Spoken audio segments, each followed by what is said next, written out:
Well, today is the day that Riveter moves out of the working corral and into what will be his home here for the next several months. That is the bullpen that we built last summer. I've already got my black bull in there, who is also a yearling, although a little bit younger than Riveter. And these two have not met each other yet. So this introduction is gonna be, well, honestly, I don't know how it's gonna go. I'm just hoping, because of the fact that they're both younger, that this fight's not going to be too crazy.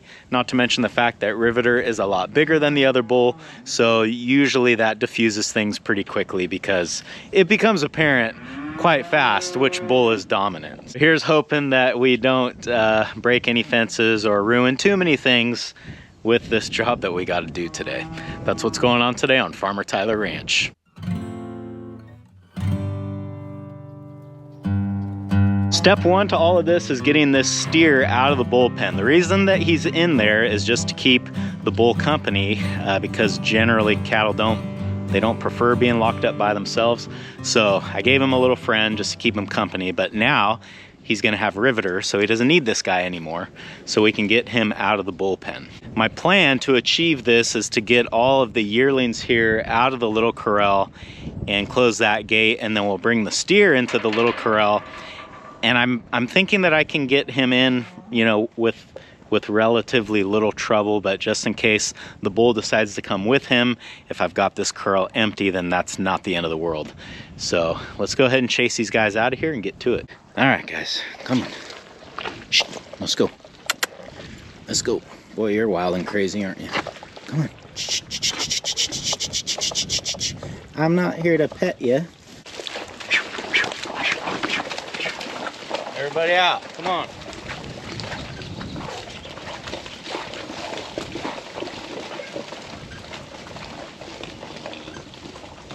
Well, it's nice to have tame cattle, but geez, sometimes you just need them to move and they don't.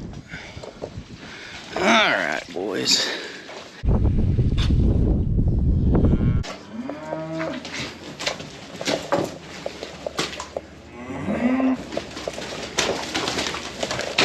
Oh boy. Oh boy.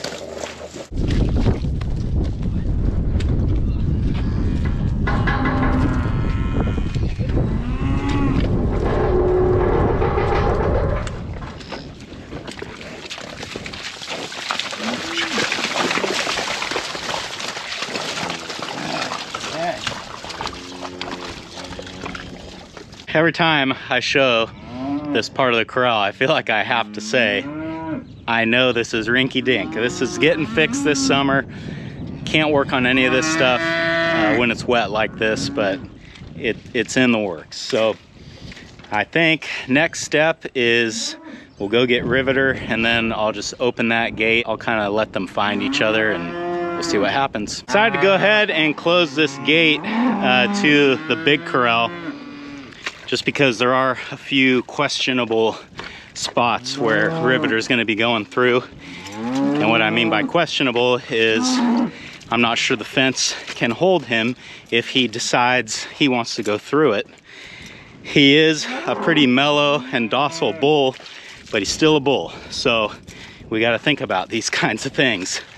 Hopefully this is a unnecessary precaution, but if he does break in here, I'm going to be really happy that gate's closed. All right, come on, buddy.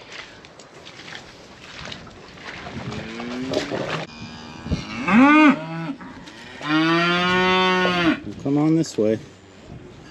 Attaboy. Attaboy. Attaboy. Keep going. I'll let you eat it. There you go.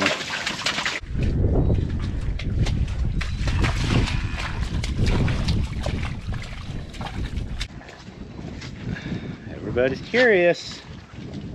They want to meet you. All right, let's get this over with, I guess.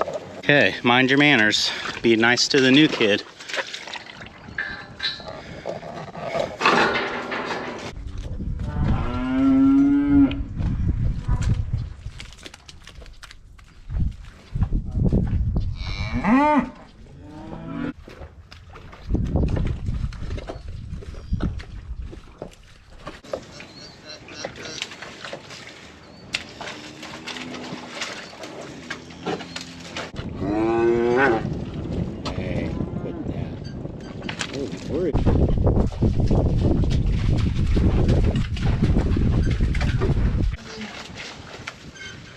think Riveter likes you in a special way there. Tell you one thing, if they both go into that bullpen, I'm closing the gate. And that's what's happened. Riveter's just excited to find a feed bunk, I think. Here we go.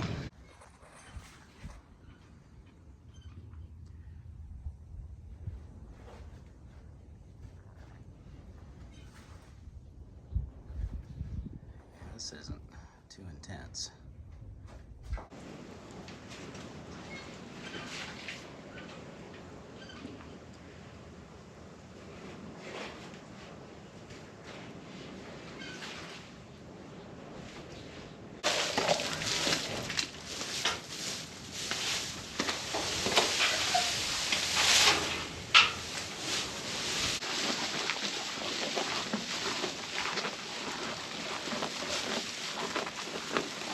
Well, that went about as well as I could have hoped. There was a little bit of sparring that happened in the bullpen here, but as I sort of reflect on all this and how it all went, I think it was going to happen here no matter what, because I think the reason they were kind of so careful around each other out in the little corral is just because the mud kind of threw them off their game, and neither one of them probably wanted to try to fight in those kind of conditions. And once they got in here out of the mud, it was bound to happen. Be that as it may, this introduction went extremely smooth.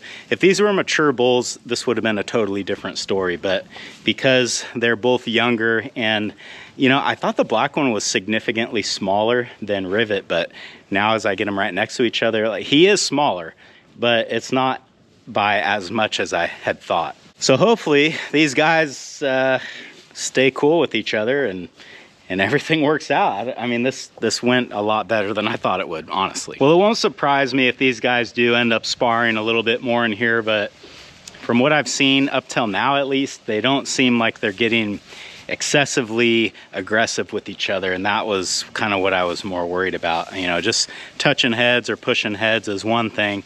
Spinning circles and, you know, having an all-out brawl is something completely different. I think Rivet is actually just happy to have a friend now. He was probably not really liking being in that pen by himself, and once these guys both have full bellies, that'll help a lot too. I don't think you're smelling what you think you're smelling.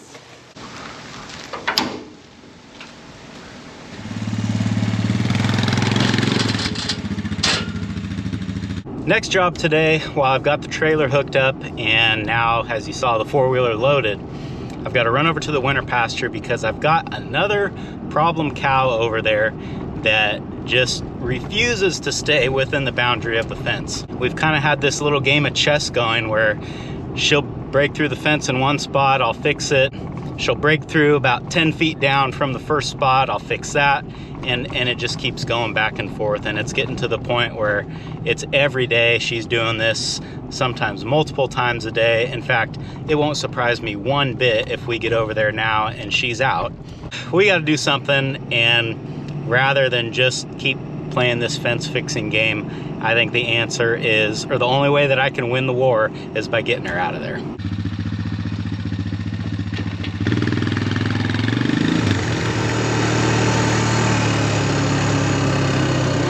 We didn't want.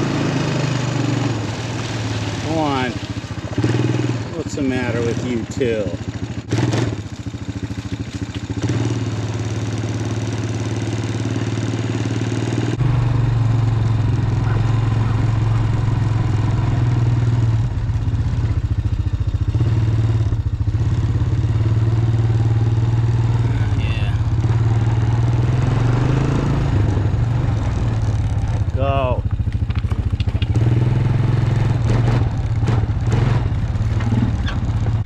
So it looked like she took a friend with her this time, which is not good, but we got him back on the right property. Now I just got to go get him into the corral. And while I'm out here, I actually found that we have a new calf.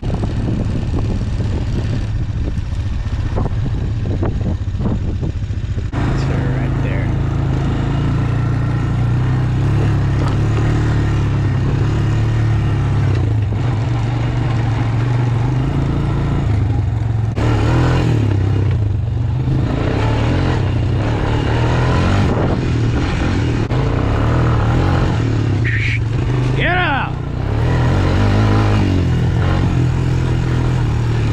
Well, I finally had to drop the camera because I really needed both hands to ride the four-wheeler the way that I needed to ride it in order to get that cow.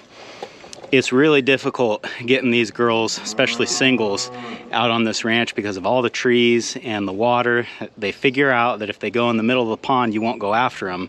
So once they figure that out, it's almost impossible to get them to not do that. But we ended up running all over this ranch, and I know that goes against a lot of stock handling principles, but sometimes what you got to do is just wear them out. And once you kind of wear them out, they know where to go, and they'll usually cooperate at that point. And ironically, while I was out there chasing her, the rest of the cows came up into this corral and started eating the grass. So yeah, I guess in hindsight, I probably just could have, you know, sat in my truck and waited, but who could have seen that coming? So you girls need to get out of here.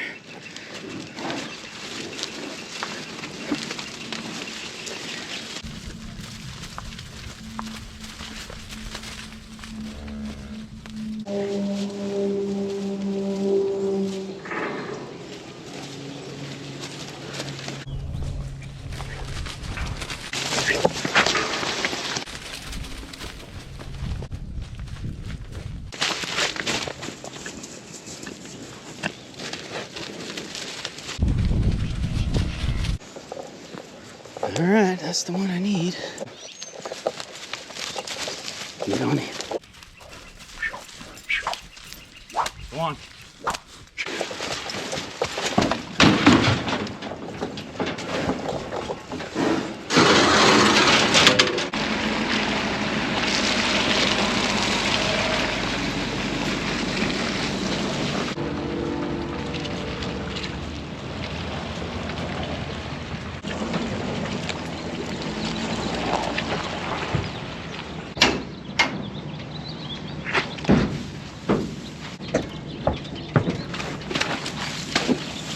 Oh man, what a day. Well, number 19 won't be causing me any more problems, or I shouldn't say that. I should say she won't be causing me the same problems. She could probably still cause me different ones.